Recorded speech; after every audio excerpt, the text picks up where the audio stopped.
আন্দোলনে যে সমস্ত ছাত্র ভাইরা শহীদ হয়েছেন তাদের স্মৃতির জানিয়ে আমি আবৃত্তি করছি আমারই লেখা কবিতা দেখছে সবাই যাচ্ছে ওরা দ্রুতর সাতলে ভাবছি আমি আসছে কারা ওরা চলে গেলে আসবে আবার কারা শোষক রাষ্ট্রের শাসক শ্রেণীর অন্য কোন ধারা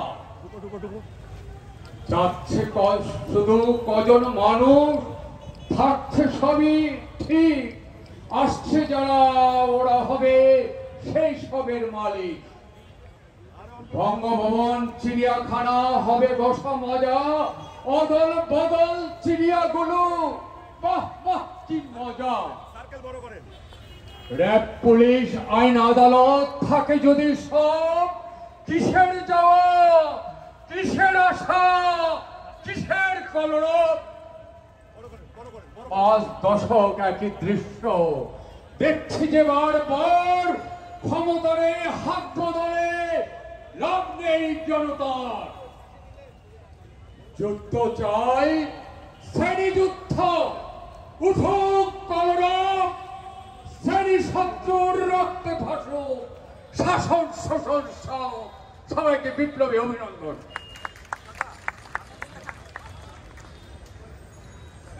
আমি আবারও আপনাদের সবিনয় অনুরোধ জানাচ্ছি আপনারা একটু বসে পড়ুন।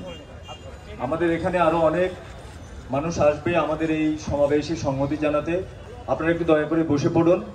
এবারে আমি বক্তব্য রাখার জন্য আহ্বান জানাচ্ছি আমাদের এই প্রতিবাদী সামাজিক সাংস্কৃতিক সংগঠন সমূহের অন্যতম কেন্দ্রীয় নেতা গণসংস্কৃতি কেন্দ্রের সভাপতি লেখক জাকির হোসেন।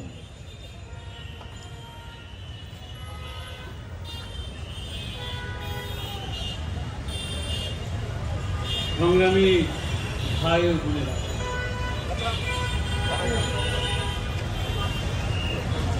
বেশিরভাগের এই সরকার হাসিনার সরকারের পতন, কিন্তু এই কথা মনে করার দরকার নেই যে বেশিরভাগ সমাজ থেকে চলে গেছে।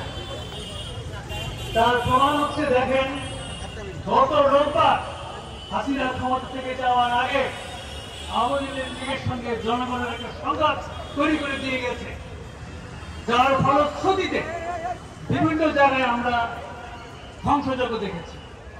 এই ধ্বংসযজ্ঞ ক্ষমতায় থেকে হাসিনা সরকার তৈরি করেছে এবং তারা আজকেও বন্ধ নেই।